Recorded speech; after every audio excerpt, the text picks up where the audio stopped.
안녕하세요. 9월 28일 새벽 성경 강독을 시작하겠습니다. 오늘은 이사야서 5장을 할 텐데요. 이사야서 5장이 30절까지 있습니다. 다 읽으면 시간이 좀 많이 걸릴 것 같아서 중간중간에 중요한 부분만 읽고 이렇게 묵상하고 넘어가도록 하겠습니다. 자, 5장에 보면 먼저 1절에 보면 나는 내가 사랑하는 자를 위하여 노래하되 내가 사랑하는 자의 포도원을 노래하리라. 내가 사랑하는 자에게 포도원이 있으며 심히 기름진 산으로다. 이렇게 포도원에 대한 이야기로 시작이 됩니다. 여러분 이사야서에 보면 이 포도원이라는 하나의 어떤 상징적인 메타포가 나옵니다. 여러분 포도원 아시죠? 포도원에 뭐가 있습니까? 포도나무가 이제 심겨져 있잖아요. 그 포도나무에 대한 비유가 예수님께서 하신 비유가 있죠. 요한복음 15장에 나오는 비유인데요. 나는 포도나무여 내 아버지는 농부라 이렇게 시작이 됩니다. 하나님께서 이스라엘 백성들을 마치 포도원의 포도나무처럼 그렇게 생각을 하십니다. 또 그렇게 비유를 하고 있습니다. 그래서 성경에 보면 포도원 이야기가 나오면은요, 이거는 이스라엘 백성을 이야기하는구나 이렇게 생각하시면 돼요. 이 포도원에 있는 그 포도나무, 하나님께서 가장 극상품으로 그 포도나무를 심으셨다는 겁니다. 그래서 그 극상품의 포도나무에서 포도를 따서 그 포도주를 만들면 아주 그 기가 막힌 포도즙이 나오잖아요. 그걸 가지고 이제 이스라엘 백성들이 잔치를 벌이기도 하고 또 그 중동 지방에는 그 포도주를 음료수처럼 마신단 말이죠. 자, 그렇게 하나님께서 그 포도원을 아주 그 극상품의 포도를 심으셔서 그 포도원을 가꾸셨는데 어떻게 된 일인지 그 포도원에서 포도나무가 자꾸 참 포도나무가 아니라 들포도나무로 바뀌는 거예요. 여러분 참 포도나무와 들포도나무의 차이가 뭔지 아세요? 참 포도나무는요 열매를 아주 튼실하게 잘 맺습니다. 그런데 들포도나무는 마치 여러분 그 산에 가면 산딸기가 있잖아요. 물론 산딸기가 영양가도 좋고 맛있긴 한데 그 야생이다 보니까 아무래도 이게 좀 그 상품이 좀 상품 가치가 없단 말이죠. 지금 오늘 이 이사야 선지자를 통해서 하나님께서 뭐라고 말씀하시는가 하면 내가 포도나원에 정말 극상품 포도를 심었는데 어찌된 일인지 너희가 그 들포도나무 열매를 맺는구나. 지금 이렇게 한탄하고 계십니다. 바로 이스라엘 백성들, 바로 유대인들이 하나님의 선택받은 사람들이 하나님의 말씀에 순종하지 않고 하나님의 공의로움과 정의로움을 따라 살지 않고 죄를 행하고 또 불의한 그런 짓을 하면서 하나님을 욕보인다는 거죠. 그래서 오늘 7절에 보면 무릇 만군의 여호와의 포도원은 이스라엘 족속이요 그가 기뻐하시는 나무는 유다 사람이라. 그들에게 정의를 바라셨더니 도리어 포악이요 그들에게 공의를 바라셨더니 도리어 부르짖음이었도다. 여러분 하나님의 변치 않는 중요한 속성이 있습니다. 두 가지가 있어요. 하나는 바로 공의고요. 또 하나는 사랑입니다. 그래서 하나님을 공의로우신 분, 또 하나님을 사랑의 하나님 이렇게 말하잖아요. 그런데 하나님의 그 공의로우심을 이스라엘 백성들에게 바랬다는 거예요. 하나님께서. 그런데 그 공의로움이 나타나지 않았다는 겁니다. 자, 계속해서 8절 이하에 하나님께서 이스라엘 백성들을 이제 징계하시고 이스라엘 백성들에게 이제 벌을 내리시겠다, 심판하시겠다는 말씀이 계속 나오는데요. 먼저는 8절에 보면 자기 소유를 자꾸 늘리고 자기 배를 채우는 사람들. 그러니까 자꾸 돈을 이렇게 욕심을 내서 돈을 벌려는 사람들, 부자가 되겠다는 사람들, 그 사람들한테 화가 있을 거라는 겁니다. 또 그 땅이 이제 저주를 받아서 포도주를 많이 이렇게 포도원에서 포도주를 많이 내야 되잖아요. 그러니까 포도 수확이 많아지면 포도주가 많이 나오겠죠. 근데 포도원에 겨우 포도주 한 바트가 난다는 거예요. 아주 적은 양의 소출이 된다는 거죠. 그러니까 이건 왜 그러냐? 하나님께서 모든 기후 조건을 다 맞춰주시고 또 환경을 맞춰주셔야지 이렇게 포도가 잘 익고 포도 소출이 많아질 거잖아요. 근데 하나님께서 그렇게 안 해주신다는 겁니다. 땅이 저주를 받아서 그 포도 소출을 많이 내지 않는다는 겁니다. 자, 또 11절에 보면 하나님께서 독주를 마시는 사람들, 술 취하고 방탕한 사람들, 아침부터 술을 마시는 사람들, 그 사람한테 화가 있을 것이다 이렇게 말합니다. 그리고 연애를 즐기는 사람들, 먹고 즐기자, 놀자 이렇게 게으른 사람들, 그런 사람들에게 하나님께서 징계를 내리신다는 겁니다.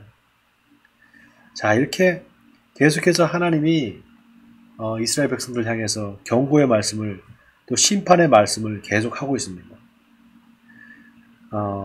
거기에는 하나님은 공의로우신 분이라는 그 전제가 깔려 있습니다. 공의로운 분이 아니라면 그냥 내버려 두시겠죠. 근데 하나님은 공의로우신 하나님이시기 때문에 우리 인간의 죄를 그대로 용납할 수가 없습니다. 여러분, 하나님께서 죄인들을 사랑하시는 것과 하나님이 죄를 용납하시는 것은 다른 이야기입니다. 우리가 착각하는 게 하나님이 죄인들을 사랑하신다는 그 의미를 죄를 지어도 괜찮다 이렇게 생각하는 사람이 있어요. 여러분, 그렇지 않습니다. 하나님은 사랑의 하나님이시기도 하지만 공의의 하나님이십니다. 이 말은 무슨 얘기인가 하면 하나님은 죄 지은 자를 반드시 심판하신다는 겁니다. 그 심판에서 우리가 심판으로부터 벗어나기 위해서는 뭘 해야 되는가? 회개해야 되는 것이죠. 그리고 다시는 그 똑같은 죄를 짓지 않는 것입니다. 그런데 우리가 자칫하면은 이 하나님의 사랑과 공의의 이 관계를 이게 모순 관계로 잘못 생각할 수가 있어요. 여러분, 하나님의 사랑과 하나님의 공의는 모순 관계가 아니고요. 서로 역설적인 관계에 있습니다. 역설적인 관계라는 건 뭐냐 하면은 두 가지 다 긍정한다는 거예요. 하나님은 공의로우신 하나님이시기도 하고 하나님은 사랑의 하나님이시기도 한다는 겁니다. 이 두 개가 적절한 밸런스를 잘 맞추고 있을 때 그때 비로소 우리가 믿음으로 살 수 있습니다. 하나님을 우리가 두렵고 떨림으로 우리의 구원을 이뤄간다 이런 말 있잖아요. 이 말이 잘못 오해가 되면 하나님을 우리가 두려워한다 이렇게 말이 오해가 될 수 있는데 그런 뜻이 아니고 하나님을 우리가 사랑하고 그 하나님에 대한 두려움이 공포가 아니라 거룩한 두려움이라는 겁니다. 그 거룩한 두려움을 가지고 우리가 살아갈 때 하나님 앞에서 경건한 삶을 살 수 있다는 거죠. 자, 계속해서 18절을 읽겠습니다. 거짓으로 끈을 삼아 죄악을 끌며 술의 줄로 함같이 죄악을 끄는 자는 화 있을진저. 그들이 이르기를 그는 자기의 일을 속속히 이루어 우리에게 보게 할 것이며 이스라엘의 거룩한 이는 자기의 계획을 속히 이루어 우리가 알게 할 것이라 하는도다. 악을 선하다 하며 선을 악하다 하며 흑암으로 광명을 삼으며 광명으로 흑암을 삼으며 쓴 것으로 단 것을 삼으며 단 것으로 쓴 것을 삼는 자들은 화 있을진저. 여러분, 여기 아까 18절 거짓으로 끈을 삼아 죄악을 끌며 술의 줄로 함같이 죄악을 끄는 자들은 화 있을진저. 여러분, 하나님께서 제일 싫어하는 사람은 거짓말하는 사람입니다. 그리고 악을 행하는 사람, 그리고 선을 악이라고 말하고 악을 선이라고 말하는 사람, 그런 사람들을 하나님께서 싫어하십니다. 여러분, 우리는 우리 양심을 하나님께서 주신 그 양심을 따라서 아닌 것은 아니라고 하고 맞는 것은 맞다고 해야 됩니다. 아닌 것을 자꾸 맞다고 하거나 또 맞는 것을 아니라고 우기는 거, 이거는 하나님 보시기에 좋지 않은 태도입니다. 계속해서 24절을 읽겠습니다. 24절 이로 말미암아 불꽃이 그루터기를 삼킨 같이 마른 풀이 불 속에 떨어진 같이 그들의 뿌리가 썩겠고 꽃이 티끌처럼 날리리니 그들이 만군의 여호와의 율법을 버리며 이스라엘의 거룩하신 이의 말씀을 멸시하였습니다. 계속해서 유다 백성들이 하나님의 말씀을 따르지 않고 순종하지 않으므로 계속 범죄하는 그 이스라엘 백성들 향해서 하나님께서 심판을 말씀하시고 계십니다. 자, 26절 보겠습니다. 또 그가 기치를 세우시고 먼 나라들을 불러 땅끝에서부터 자기에게로 오게 하실 것이라. 보라, 그들이 빨리 달려올 것이로되 그 중에 곰핍하여 넘어지는 자도 없을 것이며 조는 자나 자는 자도 없을 것이며 그들의 허리띠는 풀리지 아니하며 그들의 들매끈은 끊어지지 아니하며 그들의 화살은 날카롭고 모든 활은 당겨졌으며 그들의 말굽은 부싯돌 같고 병거 바퀴는 회오리 바람 같을 것이며 그들의 부르짖음은 암사자 같을 것이요 그들의 소리지름은 어린 사자들과 같을 것이라. 그들이 부르짖으며 먹이를 움켜 가져가 버려도 건질 자가 없으리로다. 그날에 그들이 바다 물결 소리같이 백성을 향하여 부르짖으리니 사람이 그 땅을 바라보면 흑암과 고난이 있고 빛은 구름에 가려서 어두우리다. 여러분, 지금 하나님께서 이제 이스라엘 백성들이 이방 민족들에 의해서 침략을 당하고 결국 그들에 의해서 멸망당할 것이다, 이렇게 말씀하고 계십니다. 역사적으로 기원전 722년에 북이스라엘이 아수르에 의해서 멸망을 당하고 그로부터 약 200년 정도 지나서 586년이죠. 200년이 안 되나요? 약 한 150, 60년 되네요. 그러니까 722년에서부터 586년에 이제 이르기까지 이제 남유다가 계속해서 북이스라엘이 망했어도 남유다가 계속 그 왕국 유지했단 말이죠. 그런데 결국은 어떻게 됩니까? 기원전 586년에 바벨론의 느부갓네살 왕에 의해서 이제 예루살렘이 점령이 되고 성전이 파괴되고 또 이스라엘 백성들, 특히 이제 남쪽 유다 백성들, 유다의 귀족들이 다 이제 바벨론의 포로로 잡혀가게 됩니다. 그때 잡혀간 사람 중에 이제 다니엘이라는 아주 유명한 오늘 우리 이제 성경에 보면 다니엘서가 있잖아요. 그 다니엘서를 기록한 다니엘이 잡혀가게 되죠. 그렇게 잡혀서 이제 70년간 포로 생활을 하는 거잖아요. 그런데 지금 이사야서 이제 5장에 하나님께서 그렇게 이스라엘 백성들이 결국 멸망하게 될 것을 예언하고 계십니다. 자, 우리가 이제 하늘이 무너져도 솟아날 구멍이 있다, 이런 말이 있잖아요. 하나님께서는 항상 징계를 내리시기 전에 먼저 하나님께서 경고를 하셨습니다. 갑자기 징계가 나오지 않아요. 갑자기 어떤 벌을 내리지 않습니다. 항상 하나님은 그 전에 미리 알려주시고 경고를 해주십니다. 우리가 지혜로운 사람은 이런 경고를 들을 때 빨리 하나님 앞에 돌아옵니다. 근데 미련한 사람은 그런 경고의 말을 들어도 듣지를 않습니다. 결국 그래서 멸망을 당하게 되는 것이죠. 여러분, 오늘 이 말씀, 이사야서 5장의 말씀을 우리가 한번 가만히 묵상해 볼 필요가 있습니다. 우리가 이스라엘 백성들처럼 하나님의 선택받은 자녀들로 이제 예수를 믿고 하나님의 자녀가 되었잖아요. 그런데 언제든지 우리도 역사 속의 이스라엘 백성들처럼 타락하고 정말 하나님께서 가장 좋은 상품의 포도를 맺기를 원해서 포도원을 잘 만들어 놓으시고 갖고 오셨는데도 불구하고 정말 들포도를 내고 포도소산이 적게 나오는 그런 경우가 돼서는 안 되겠죠. 바로 저와 여러분들의 삶에 하나님께서 원하시고 요구하시는 삶이 있다는 겁니다.